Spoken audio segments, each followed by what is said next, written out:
आजकल के जो नए ट्रेंड के लोग हैं, नए लड़के हैं, वो कहते हैं कि अरे बताओ पंडित जी को हवन करने के लिए काजू चाहिए, पिस्ता चाहिए, छुआरा चाहिए, मुनक्का चाहिए और गाय का शुद्ध देसी घी चाहिए। अब वो भी करेंगे क्या? स्वाहा कर देंगे, जला ही देंगे।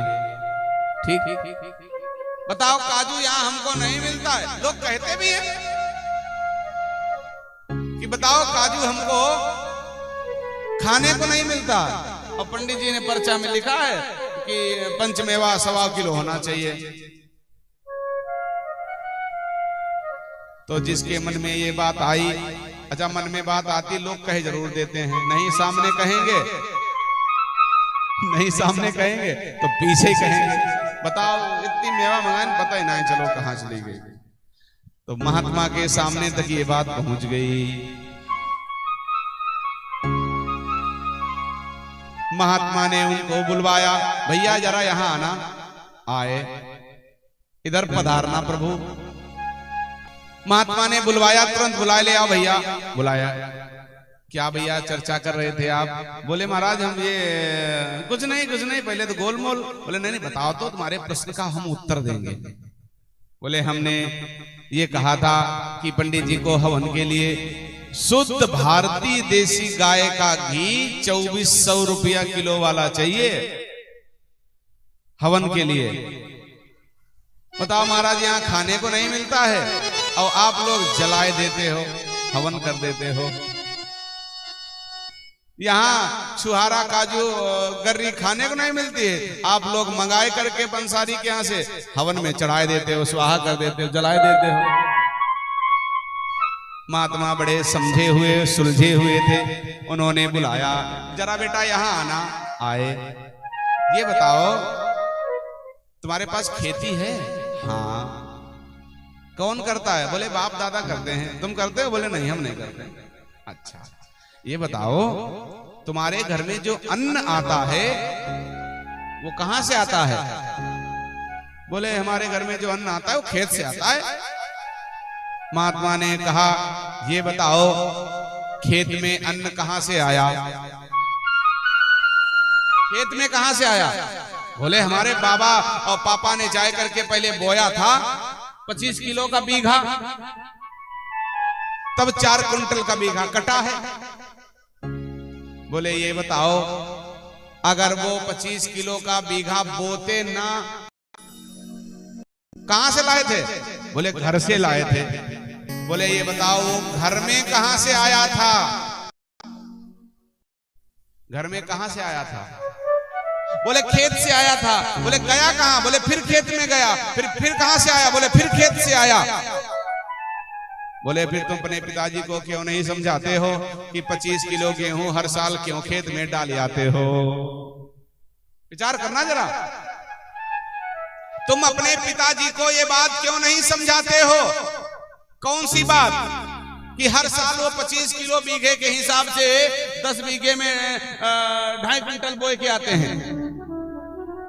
लड़का नया था, अंग्रेजी मीडियम में पढ़ा था, कहने लगा हमारे बाप को इस बात का अनुभव हो गया है कि अगर वो 25 किलो बोएंगे तो उनको 4 कुंटल बीघा कटेगा, घर में आएगा। संत ने बुलाए करके कहा यही बात तो मैं तुमको समझाना चाह रहा था कि जो तुम कह रहे हो ना यज्ञ में इतना किया, ये किया, वो किया, ये बताओ तुम्हारे पास वो कहां से आया था? यज्ञ की विधा में जो तुमने किया तुम्हारे पास कहां से आया था? बोले महाराज हमको भी तो कहीं से मिला था। बोले अगर तुमको कहीं से मिला है और तुमने 25 किलो बोया है तो ये बताओ कितना कटेगा? 4 कुंटल कटेगा। अगर 25 किलो ना बोया गया होता तो खेत बंजर हो जाता सो अलग, और मिलता नहीं सो अलग, और फिर जब दोबारा कभी बोते तब मेहनत करनी पड़ती अलग। ऐसे ही ये यज्ञ हैं, ऐसे ही ये अनुष्ठान हैं, ऐसे ही ये भगवान की आराधना है। इसमें अगर 25 किलो का बीघा बोया जाएगा तो मेरे महात्माओं कहते हैं, हम अनुभव की बात कहते हैं कि आपको वो कटेगा, जरूर जरूर अवश्य कटेगा, अवश्य कटेगा। बोले महाराज, गीता में भगवान से पूछा ना अर्जुन ने, ये बताओ यज्ञों की क्या जरूरत है, यज्ञ क्यों किए जाते हैं? हमको तो याद है बचपन में जब हम छोटे थे तब बाबू धर्मगत सिंह जी के यहाँ यज्ञ हुआ करता था, तो हम अपने गांव के प्रधान जी की ट्राली में बैठ करके रात में आते थे सब लोग। चारों पीठ के शंकराचार्य जी आते थे जब बाबू धर्मगत सिंह जी के यहाँ यज्ञ हुआ करता था। अब जो भैया बोएगा वही तो काटेगा, और जो बोएगा ही नहीं वो काटेगा क्या खाक। भाई जिन ढूंढा तिन पाइया, बोले गहरे पानी पेट, बोले तुमने क्यों नहीं पाया? बोले मैं बपुरा डूबन डरा, मैं बपुरा डूबन डरा, तो बोले रहा किनारे पे। जैसे आपको मालूम पड़ जाए कि बेला ताली में मोती निकल रहे हैं, हम लोग कहें चलो भैया बेला ताली से मोती निकाल लाओ चल करके ना, और सब लोग चलें और सब लोग तो कूद जाएं बेला ताली में, चलो भैया ढूंढ लो ढूंढ लो ढूंढ लो। और हम डरावें, हम डरें, हम क्या सोचें, हाय दादा कहीं अगर कूद गए और इसी में अगर डूब गए तो मर जाएंगे।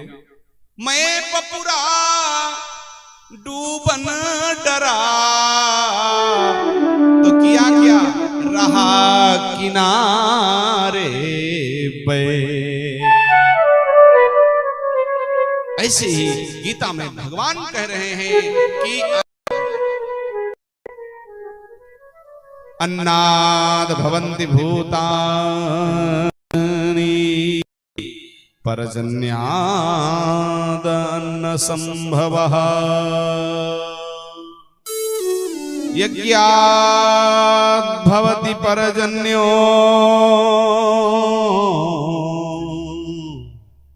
यज्ञ कर्म समुद्भवः।